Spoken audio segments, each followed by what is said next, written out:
Alright, got another package here. Got the label covered up. This is one I was waiting on eBay for a while. Luckily the guy sent it UPS, so actually got here on the scheduled time. Sick of the stuff on the mail through eBay. It never, ever gets here on time.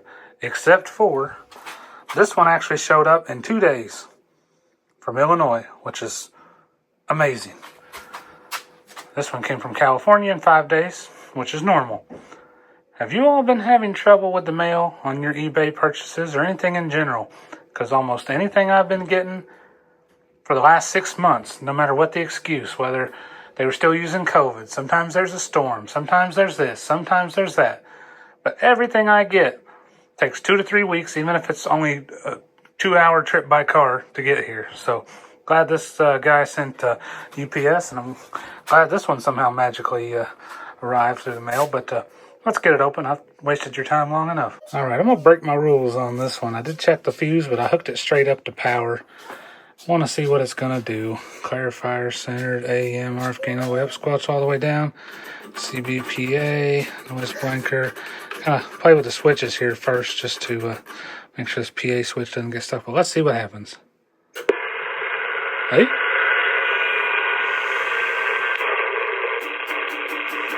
I think he said this didn't work. Wonder if it was, no, not that. Meters are stuck. I'm not going to transmit on it. I'm not going to break that rule, but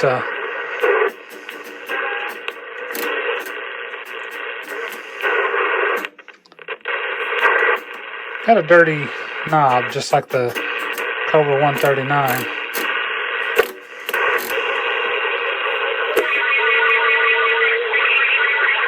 Sideband is working.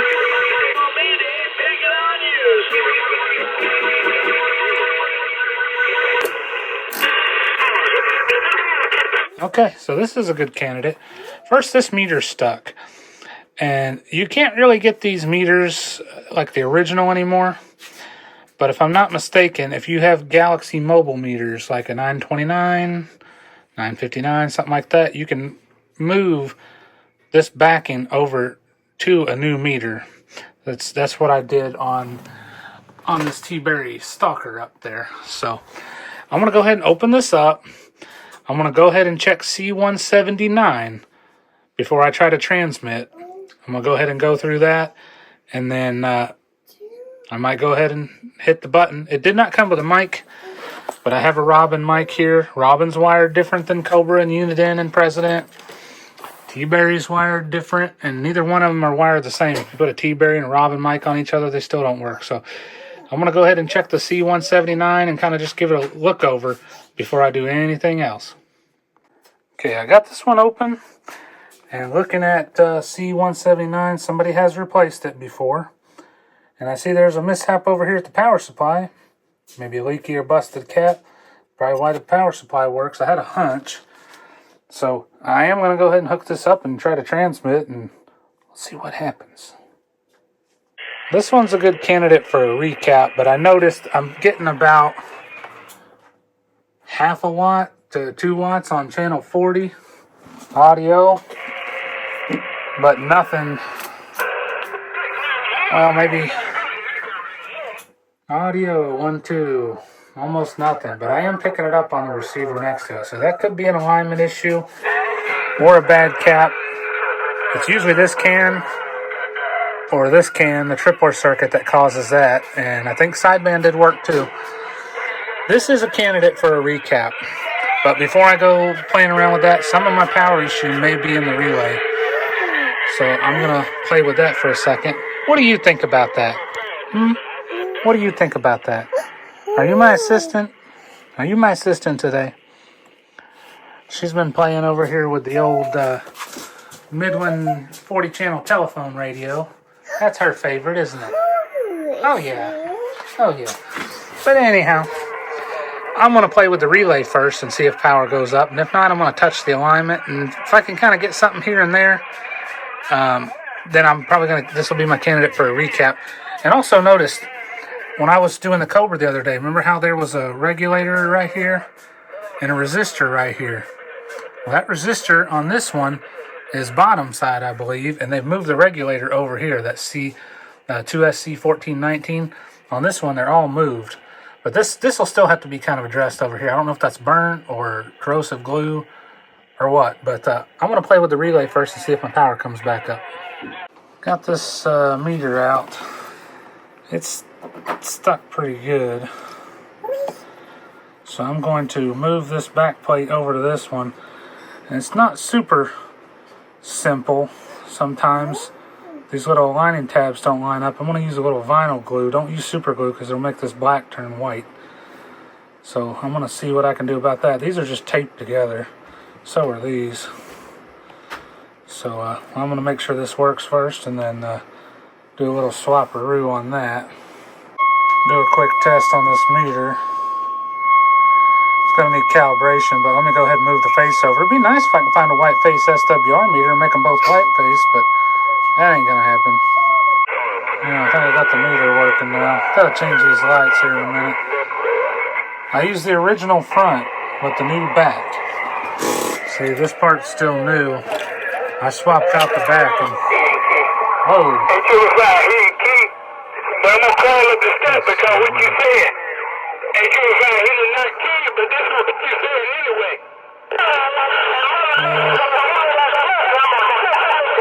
I think I need a recap.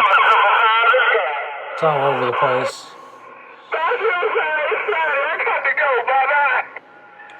Well, this is a good candidate for a recap. I don't know if this one here works at all. Because after I tried to transmit, it went down, but that's the least of my worries there. I can do another swap later. I like to get this one working. Anywho's, get back to it. Well, I found out why it's not transmitting while I was doing my recap. And it's got nothing to do with the recap, but I've recapped this section and it's checking bias, and I could never get the bias right. And had a fake final in it. Audio 1 2 3. Audio 1 2 3. Check check. Hello. Even sideband. Audio 1 2 3. Audio check check check. So be right back in a second. I'll show you what to look for. Okay. The real one is on the left. The fake one is on the right. If you get a 1969 from eBay, or you find one on the radio that looks like this, it's kind of etched in there, fake. The real ones, they're never printed perfect, but that's a real one. I got a whole bag of real ones. You can't really get those anymore. You can substitute them with some NTE parts. It also had a fake 2166 driver in it. These originally had I think it was a 2SC 1306 and 1307. But if you see one of these, that's the problem. Put one of these in there and play around with the bias and everything. And yeah, she's working. But you know what? This is one of the ones that I really want to recap. This is one that I really want to use. And I might make one modification. I'm not going to do channels and all that crap, even though it is an 858 chassis. But the RF gains on these are pretty much useless. I'm going to turn this into AM variable power when I get to that stage. But I did rebuild what was in the power supply. 10,000 microfarad, 25 volt Nichicon, 220 microfarad, 25 volt Nichicon. And you see something on a heatsink here. That is where I took out one of the 2SC 1419s, and I put one of these Tip 41Cs in there. I was going to do the same thing with the AM regulator, but somebody has already put an NTE 152, which is a good upgrade. These here, I'm going to change these when I finish my recap. They're all going to be updated with higher quality, newer parts. But the recap is done on this half. See that blue cap poking out there?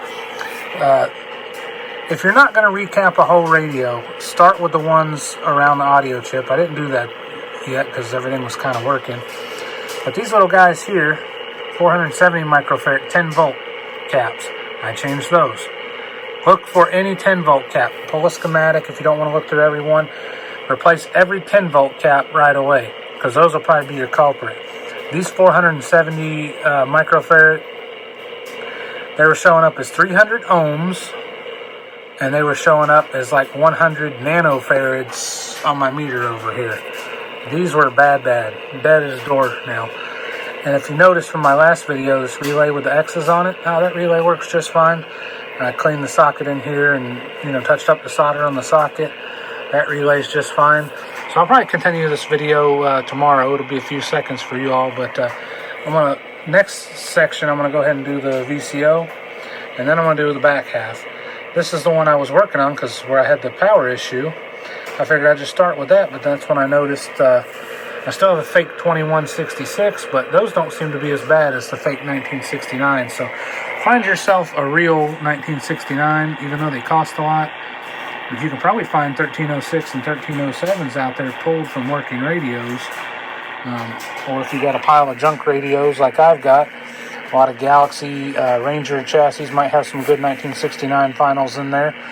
Grab it from that. But yeah, that was probably the obvious issue from the get-go, but I never checked it closely because all the caps I were pulling, this is what I've done so far. They're all way out of spec, all triple or quadruple their value, or almost nothing at all, and showing up as resistors. And somebody at some point put a cheap Amazon cap in the power supply, and it was oozing something, and it's a newer cap. That was not glue. I don't know what that was. I cleaned this all up with alcohol and contact cleaner, and don't use garbage caps. If you're just going to do the filter cap and the big ones in the back, get you some computer grade caps or something, off of eBay. You don't have to buy the kits. The little kits for these on eBay are usually cheap 10 and 16 volt caps like the original. You want to try to put at least 25 in everywhere, because this power supply, if you have a problem with a rectifier or something ever goes out, it might put out 16 or 18 volts and poof, everything on this board is shot. Most of the parts can handle a little bit of a surge like that, but 10 volt caps, they'll just go kablooey. But as you see, I did replace the meters, and here I'll do the SWR calibration meter, and SWR, audio, switch to sideband, I'll just do upper sideband. Audio, 1, 2, 3. So I got 2 working meters. I put LED lights in there, and I'll show you which LEDs I use. I get them really cheap on Amazon. You get like a 50 pack for a couple of dollars, and they're little tiny, teeny tiny, probably 1 or 2 millimeter. It's hard to do one-handed. Just little tiny, little cool white LEDs. Really cheap. They work really good. You can put about 10 of them in series. It'll drop the brightness, but if you have to do something like that. But these are hooked up straight to where they were. I think they're getting 9 volts, 9 or 10 volts. But they look great. They fit right in these sockets here. So, and the light is good and smooth. It's not centered like those, more bulb-looking LEDs. You can also use automotive LEDs. The flat ones, I use those in these big base stations. They fit better in the hole.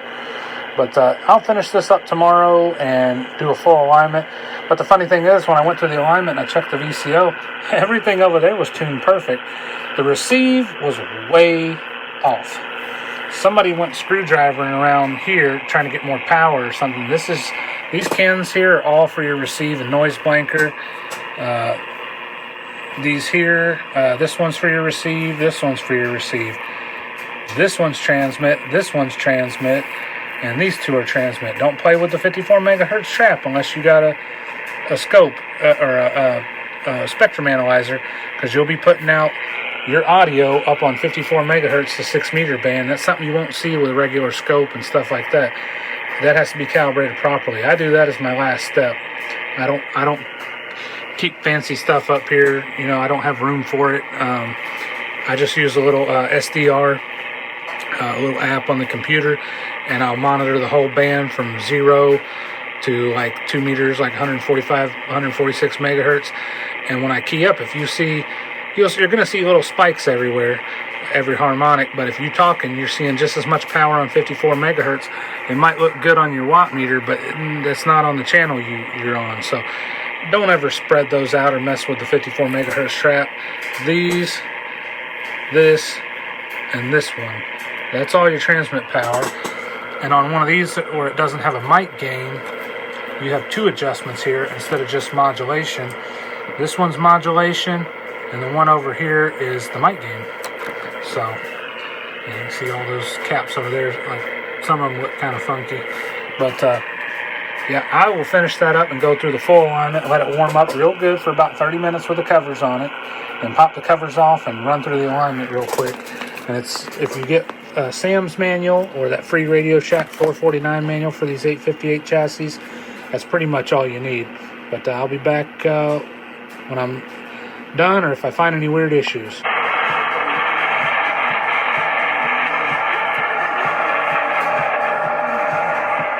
Want to change channels? What are you doing? What are you doing? Want to change the channels again? What? Tell them they can't make wine, they can't sell the grapes.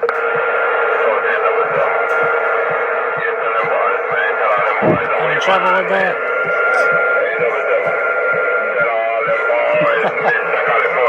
It's pretty good now, don't it? You want to help me make the video? You going to hold the camera?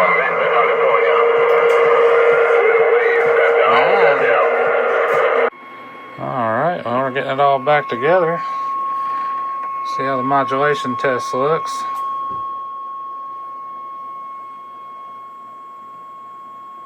See there.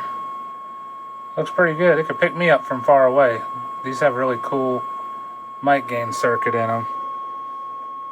But, yeah. Well, back here on the Doomsday channel. But I've turned the RF gain into a variable power for AM. We got it down, let's see, all the way down.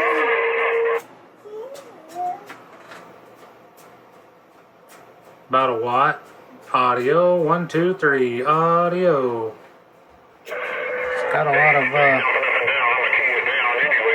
lot of modulation because of the mic clipper circuit there. But yeah, see, variable power. But all the way up, it tops out. It says 4 watts on this MFJ, but that's more like 6. But I have changed the finals. You set it down to a normal rate, right about there, I think was like 2.5. Audio, 1, 2, 3, audio, check, check, check. Now sideband is right at 12. Audio, 1, 2, 3, audio. You don't want to let sideband go out of control.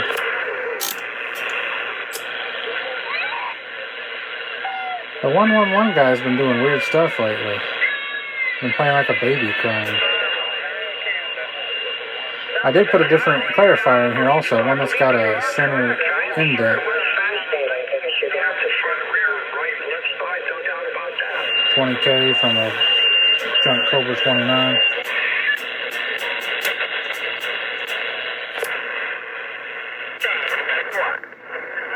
So, and I did change the regulators. These are all the tip 41Cs now. There's a tip 41C. That's the actual 1969. That's a tip 41C with its own heat sink. They work really good as substitutes for MTE 152s. The original, like I've said many times, the 2SC was at 1419. They're junk. They're garbage. And I did take the faceplate off and clean this real good. I haven't done the top cover just yet because I was doing another alignment. It is recapped. Got everything recapped. All high quality Nichicon and Rubicon caps. And that's another one for the books. This one didn't really have any issues, but I did notice once I changed this regulator here that this got a lot brighter. And it's not doing weird things anymore.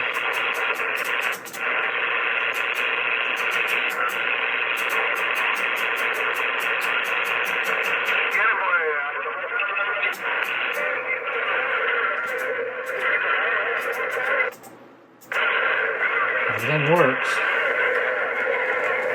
So, if you find one of these Robyn 520Ds, the 540Ds in 8719. This is a 858 chip, just like the original Washington, just like this 139, just like this T-Berry Stalker 202. Got a Robyn 505 over there, and a TRC 449 over there. These are all the same board. But this is kind of a weird one because this is a later one. This is not one made in Japan.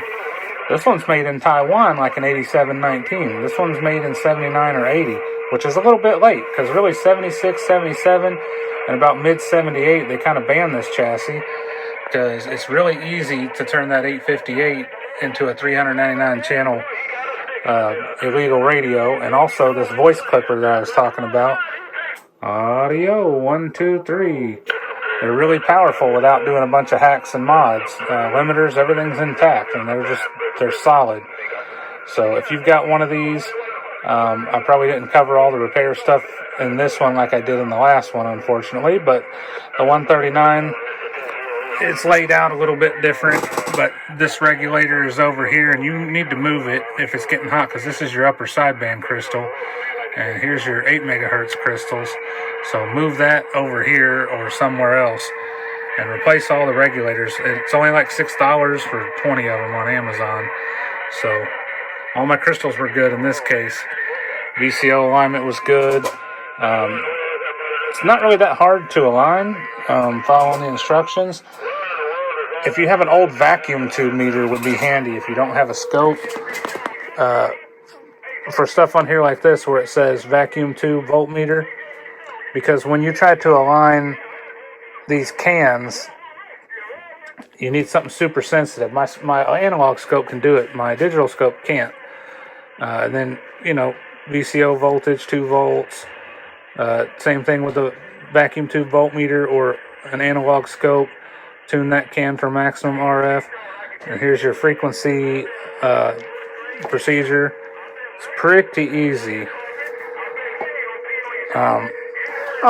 I just want to make one little comment on here. I had somebody send me a direct message saying something I told them made them blow up their radio. And I guess he wanted to recap, like I always say to recap, but let me stress this. If you don't know anything about radios, I'm not saying don't try, but this guy's problem was he was recapping his radio while the darn thing was plugged into electric, and it went pop. So if you don't know enough about electronics to not unplug them before you start working on them, send it to somebody else, or watch a very remedial course. Do not work on equipment that's plugged in. I never thought I'd actually have to say that, but I mean, hey, we got to go on TV and say there's two genders now. So I guess if you work on electronics, don't work on it when it's plugged in. Right? Katie? She's been helping me. She was helping me put the screws back together in the bottom. And she was helping me check my microphone. Here, you want to try? Say audio. Oh, camera shy. I did wire up this K40 mic. If you get a Robyn radio, I could change it on the inside, but it's a little wonky. Just switch pin 1 and 2 on a 4-pin Cobra mic on your mic pin there. You're switching the sealed and the audio. If you don't, it'll key up, but there'll be no audio. So that's pretty much it. This one's another one in the books, and I think I'm going to run this one upstairs. I really love the look of this one more than the Washingtons or the Cobras. So there's no mic gain on it, but with that clipper circuit, it's pretty well adjusted from a whisper to a shout automatically, so don't have to worry about that. I'm going to have to let this one go and say 73s for y'all, because it's time for my little helper to help me get the covers back on and get her cleaned up a little more. And we'll catch you in the next one. 73s. I'm gone.